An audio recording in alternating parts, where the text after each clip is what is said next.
Okay, hi everyone. It's Greg Sullivan back with another episode here of Superlogical. And today we've got CE-5 Academy's Ashley Epstein. Ashley, great to see you again. Thank you for coming.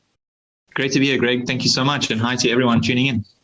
Yeah, I think it's 2022. It's an amazing time for all the the international groups are starting to kind of get into more interaction with each other, and there's all sorts of chats and different groups springing up. But you and I had an interaction with Celia Hatch from CE-5 Calgary, and we had a three-way video that's up online somewhere. But going back and forth, I'm glad we could connect like this today. Thank you. As well. Thank you, Greg. Thanks for having me on. I'm excited for this discussion. So let me dive right in with you. Just could you give us your basic background of where you're from and where you're located? I know you live on an island nation in the Indian Ocean. Tell us about Mauritius. Yeah, sure. So I was born in Mauritius, which is an island in the Indian Ocean just off the coast of Madagascar. And I was born here, but then I moved to Cape Town, South Africa 10 years ago. So my father is South African and my mother is Mauritian. They got divorced when I was a little baby. So I ended up living, and I was born in Mauritius with my mother, who is of Mauritian descent. And eventually, essentially 10 years ago, we just decided to pack our things, pack our dogs, and move to South Africa, which in hindsight was truly an incredible move, because it is me entering South Africa and Cape Town and living in there that really got me into this sphere of developing my consciousness and learning about the world around me, but mainly the world inside of me. And since then, in 2011, I started looking into CE-5. Well, I was very interested in UFOs. Obviously, my whole life I've had a few sightings here and there, but never thought much of it because obviously my friends all told me I was crazy and that these things don't exist. So I kind of believed them, and I went with it. Then I came across some information that was pretty difficult to deny. So that got me very excited about the subject and the possibilities, which got me to look into it further. And then I obviously stumbled upon Dr. Stephen Greer, whom blew my mind at the time. I think that was in 2010. And I had my very first CE-5 experience in 2011 in Cape Town on my roof next to a mountain called Table Mountain. And since then, I've just been exploring the topic more and more every day and forming different groups here and there until such time that I started leading groups into CE-5 contact in South Africa and remote regions and different mountain ranges around the area. We've had some really incredible experiences over the last 10 years in a group, but definitely as a solo CE-5 practitioners, I've definitely had some pretty amazing experiences as well. And so I'm really passionate about this subject, about the possibility that this subject has for our planet, and also just what it entails with regards to individuals that want to learn about CE-5, the fact that really have to grow spiritually and grow consciously in order to even be able to understand the subject, but also put the subject into practice. So, that's a little bit about me. Oh, and now I'm back in Mauritius. I moved back to Mauritius 2 years ago from South Africa. I married my beautiful wife, who is from South Africa. We moved back here 2 years ago, and I've got 2 little boys, and life is beautiful. Yeah, I love my island, and I'm happy to be here, but I'm also excited to travel around the world and meet all other CE-5 like-minded individuals. That's right. Well, thank you for the bio. And I've watched you over the years on Facebook, and so congratulations on two children in 2 years there. What a beautiful family. Thank you. So thank you. I've worked with. I used to be involved with the art community in different parts of Japan, and met several residential artists from Cape Town and Johannesburg.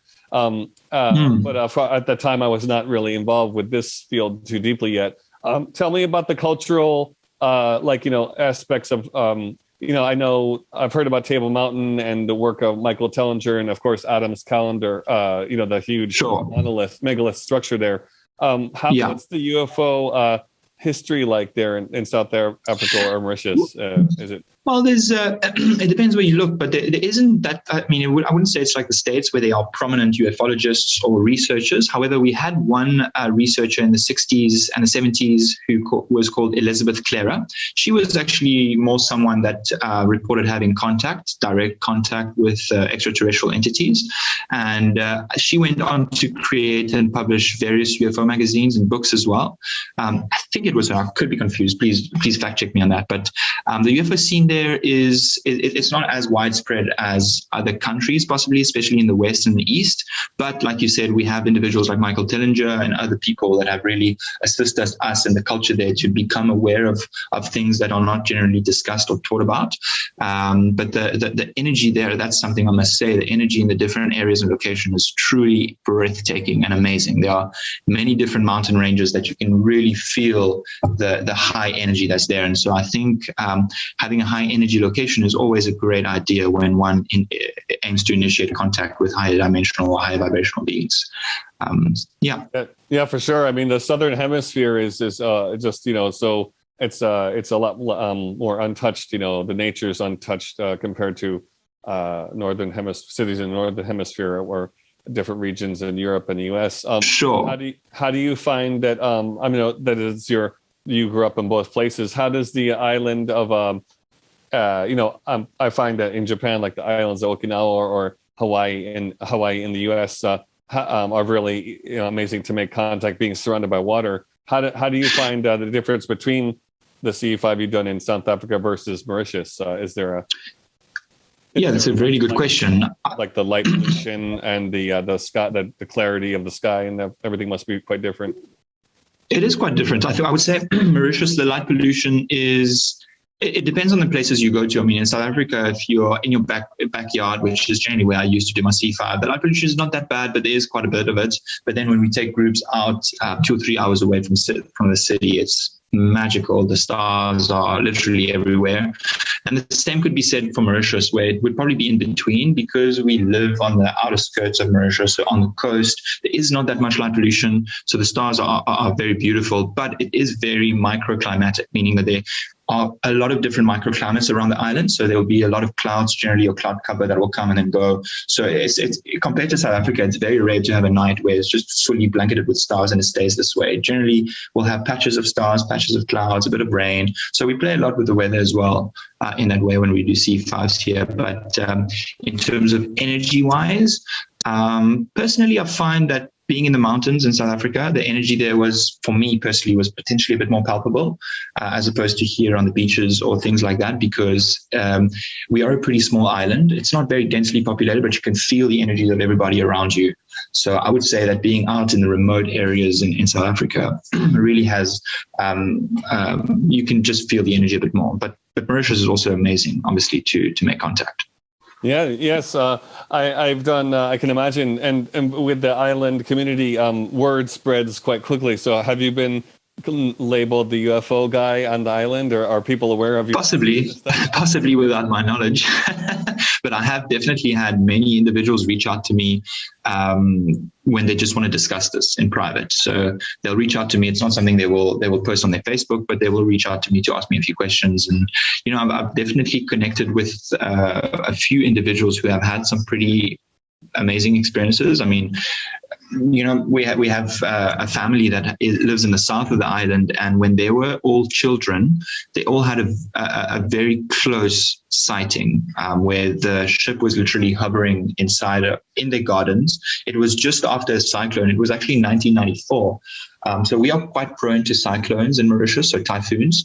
And in 1994, we had a really big one called Hollanda, and I was around 4 or 5 years old at the time. But it was a really, really strong one. Electricity, water, everything was cut on the island for around a few months. And that family reported that a week after, or a few days after that cyclone, they had a really, really close encounter, which really scared them. So one of them reached out to me to try and process that experience, 30 years later now. In that way. So there is definitely a lot of activity around. I would say it's not really something that people are generally wanting to discuss unless they know that you're that UFO guy, and they'll reach out to you, which I'm really happy to be, because I really feel that the subject needs to be taken more seriously and discussed in broad daylight, if I can say that. That's beautiful. I appreciate your confidence, and we already kind of getting the feeling that you've taken quite a leadership role, and man, that your logo behind you, you've got one of the coolest names of the CE-5 groups out there, CE-5 Academy. Tell us about your. Thanks, so yeah, like your from the impressions I get, I'm 100% full Japanese, fluent in Japanese, and my attention is 110%. It takes all of my heart and soul to do JCETI here. So I haven't had much time to look and interact with those in the international community as much as I would like to. But I get the feeling that you, as similar to me, as it sounds like you've done outings and actual organized events for quite a while, where a lot of people start out more just like very casual, just small groups. How do you tell us about your experience as a coordinator, and what kind of workshops have you done, and how have they evolved over the last years? Sure. So at this stage, unfortunately, I'm not as involved with running workshops and outings as I would like to be, because I'm also running a full-time plant-based food company in Mauritius. So that's also another one of my passions, entrepreneurship and impact entrepreneurship. So having the ability to put into motion different systems that will benefit the earth in the long run. So I really believe that plant-based foods, not only as a way of solving the agricultural challenges that we have on our planet today, but definitely as a food security and, of course, animal welfare point of view, is something that's really close to my heart. So I've been a vegetarian, flexitarian for the last 7 to 8 years now, and I'm fortunate to have the ability to bring through brands in Africa and especially Mauritius that are quite recognized around the world, like Beyond Meat and other brands like that. So that takes quite a bit of my time as well. But in my spare time, everything that I do is CE-5 and consciousness related, because part of my work with CE-5 is really to, it links in very much with my own spiritual awakening and my own ability to transform outdated patterns so that I can refine my frequency, because I seem to be under the impression, based on my experience, that one of the best ways to go on about doing CE-5s and forming a relationship as an ambassador or diplomatic representative of Earth with our galactic cousins is to really refine our frequency and have the ability to be as aligned as we can be with our own true core self. Now, I feel that's been a strong message that I've gotten from our friends in terms of, just really refining old patterns that no longer serve us. So in terms of my involvement with CE-5 Academy, so I think it's something that I started a few years back. And the name just came to me, as you said, it's a pretty cool name, but it just came to me really with the intention of it being a hub or an educational platform where individuals can learn about CE-5 principles, as well as other educational activities that can be beneficial to their CE-5 practice. So raising your consciousness, raising your frequency, mindfulness, in South Africa, I was a little bit more active with regards to taking groups and coordinating groups in contact. So how we used to do is we used to have retreats. Sometimes we would go for just one night, meaning it would be an area that's not too far away. So we would all meet in a specific location, drive to that location together, do our CE-5 and come back that same night. And sometimes we would go for a whole 3, 4, 5 day retreat experience. So we actually have some videos of that on our YouTube channel of a retreat we did in October 2018, I think. And I really enjoy those because we really get to spend the time to connect with the participants and also connect with ourselves in nature, and of course have amazing experiences with our galactic brothers and sisters that are out there willing to interact with us. So that's a little bit about my journey. However, I would say that in 2022, I'm really aiming to shift and move myself towards a space where I can really tend and spend more energy and give more time to CE-5 Academy and to that whole aspect, because ultimately I would say this is by far my highest passion out there. That's beautiful. Yeah. I saw recently, well, I can imagine how amazing those outings would have been. And we'll definitely share the links in the description here after I post the video here on YouTube. But so what kind of other spiritual elements? I know each group, each group coordinator or even each person involved with CE-5 has the core techniques, so the core practice, the protocol. But then they also add in and mix in things here and there. Have you had any other spiritual things elements that you've mixed in over the years, or you've had? Yeah, sure. Sure. So my wife is a yoga teacher, and so yoga has been something we've added to our sessions. So we generally would obviously arrive at the location. We would set up the location. We would determine all of the different areas that are part of that location, where it's the central contact area or the living quarters or even the safe zone. And once we would set up our altar, so our crystals, we put some incense, we would cleanse the space. We would probably start the session with a light, short yoga session just to stretch out the body and really let the energy flow through as best as it can. We would then obviously go into meditation just to really zone in our thoughts and get calm in the present moment. And then we would just do the casual CTS or remote viewing that is encouraged by the official contact protocols. But most of the times we don't even get to that. We get to that, but we don't even have time to get to that. And we already have some experiences that are manifesting in the group. And I'm sure it's the same for you. So over the years, as I truly believe that as we refine our frequencies and as we create relationships with that aspect of life, so with CE-5 contact, it becomes easier and easier to make contact over the years, where maybe less protocols or less time is required to be spent on the protocols. And I even encourage in my videos for individuals to develop their own protocols. It's great to have the official CE-5 Stephen Greer protocols that are very detailed and very helpful, but there comes a time when one can add into that or subtract or really work around and mold something that works for them, because we're all unique and all different. And so I really feel that creating our own protocols is going to be something that's going to be pretty impactful in the future.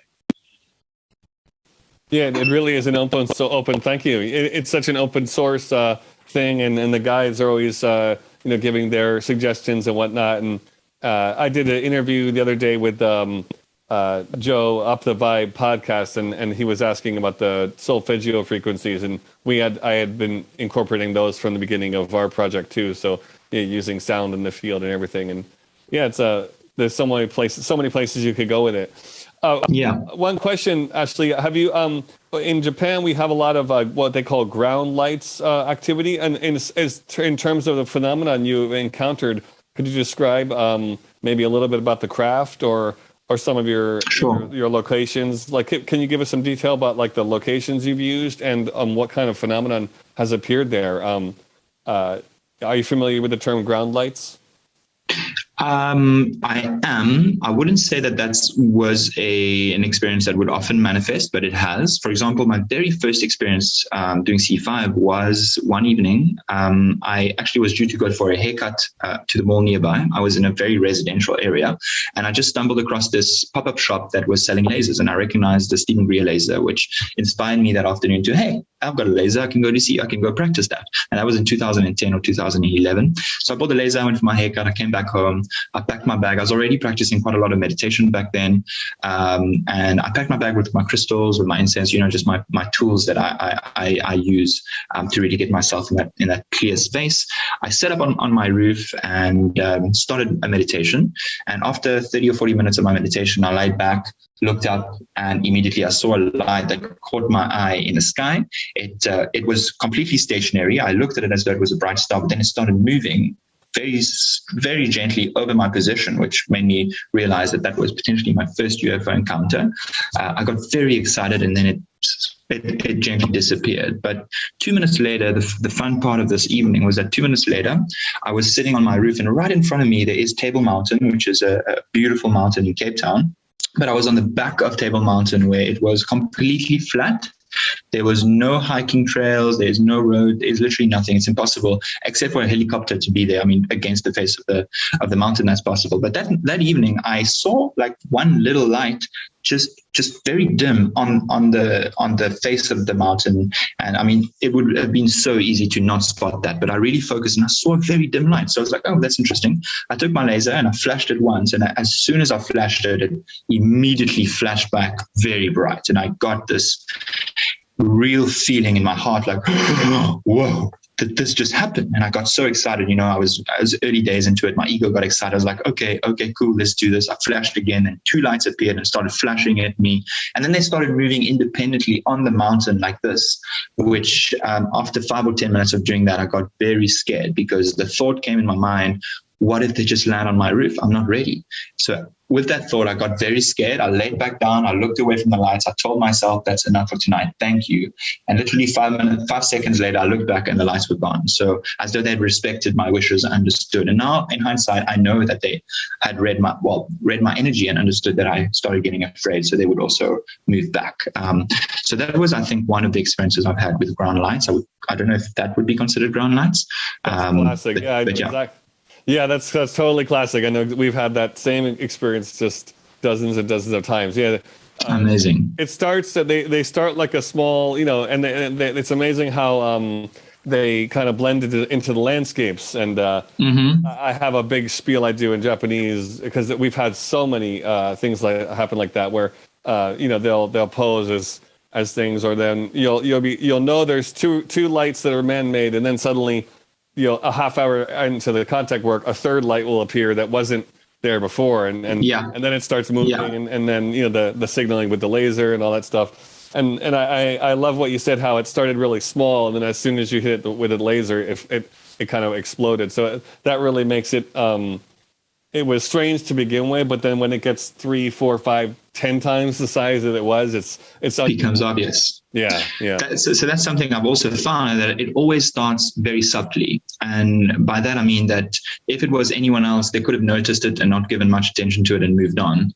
But then if you actually give it energy and you acknowledge it, and it will respond, and that's something that I've always found throughout the years that was pretty amazing, is subtle contact.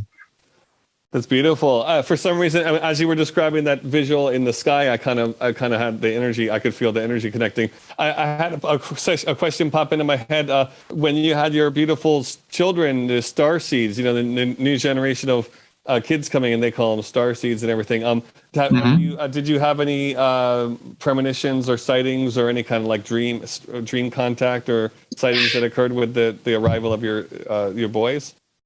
It feels like the last 2 years have just been pretty intense, because having kids is pretty intense, especially two. But it's obviously, like I said at the beginning, an amazing adventure.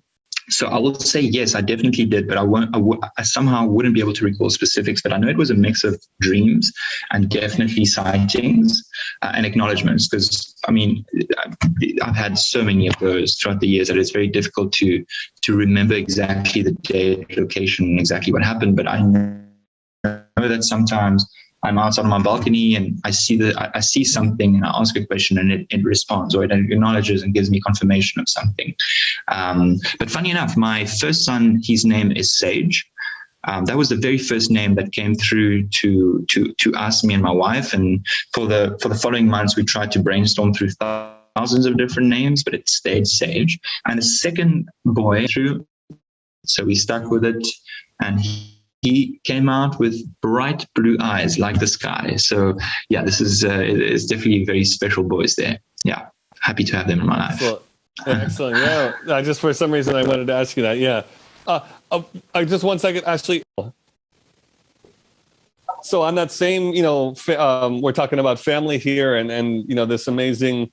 I also do a lot in the sort of quote unquote ascension field. I love that. I think there's even worlds beyond CE-5, the extraterrestrials and the different star groups and the galactic history of Earth and everything. How do you feel about, what would you say about the world of kind of ET guides, or connecting with sort of star family on a more personal basis? In our experience, we've had people who kind of have had contact with, they know that the ETs are not just friends, they're actually like soul family. Do you have any particular quote ambassador or beings that you work with in your work? Absolutely. Yeah, absolutely. In fact, I believe that that's the basis for all contact that will be made on Earth, is that we won't just be in contact with random extraterrestrials passing by and, ooh, hello, it's very much a deep connection from a soul level that we have with them, especially from an energetic connection. And so on my side, how it started my entire journey, especially all of the lessons I've learned and all of the transformation I've been able to put into my life, has been through a being that is quite well known on the planet, on our planet. It's called Bashar. He's a channeled entity from a human being called Daryl Anka. He's been channeling Daryl has been channeling Bashar since 1987, actually probably even before, but officially since 1987. And Bashar has been such a big pivotal point in my journey in terms of really allowing me to expand my consciousness and take in new information in order to do this kind of work and in order to be able to truly be who I am. And so I really believe that ET guides are a very important part of this whole endeavor. It's not something that's often discussed, I'll give you that, but it definitely is a big part of it. And I do believe that the individuals we connect with through doing CE-5s are, like you said, ET guides or soul family for sure. For me, I really feel a connection to the society or civilization we call Esasani, which is Bashar Society. There's a few other channels that channel beings from that society. There was also Andrew Bayuk in the 90s that was channeling Elon. And at this stage, there's Tyler Ellison who channels Ryok. So all of these different energies and different entities come through to really assist us in and also balancing the energies of the earth and allowing us to raise our frequency. Because one of the key messages that is shared through Bashar's teaching is that as individuals and as a collective society, we have the ability to really raise our frequency. And it's really only by doing so that we will be able to enter a community of galactic societies, really, because the way that things are at the moment on Earth, I mean, it's part of our journey, so I have no judgment against it.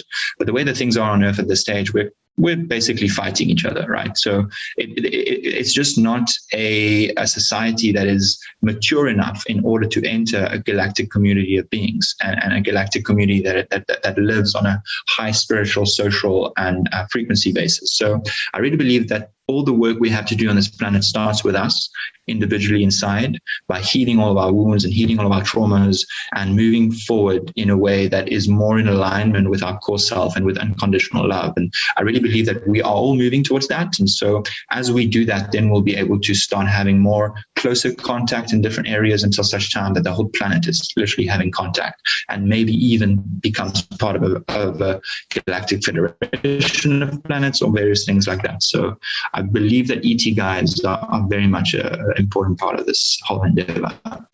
That's great. Thank you. Yes, I translated for Daryl, what was it, about a year or so ago. So yeah, I'm pretty familiar with his work too. I didn't know there was other people, there's so many different groups interacting with the earth and this sort of spiritual ET contact is only going to keep growing. So it's exciting. That's amazing that you translated for Daryl. Was it one of these books or? I was in a workshop event we were in together. Thanks, Ashley Epstein, and we'll hope to see more CE-5 Academy content coming from you this year. And I know. Thanks, Greg. There's a lot more international interaction to be had this year. So thanks a million for joining us on Superlogical, and let's do a part 2 sometime soon. Definitely. Thank you, Greg, and thanks to everyone tuning in, and happy contact to everybody. Thank you. Thanks. Okay. Bye-bye.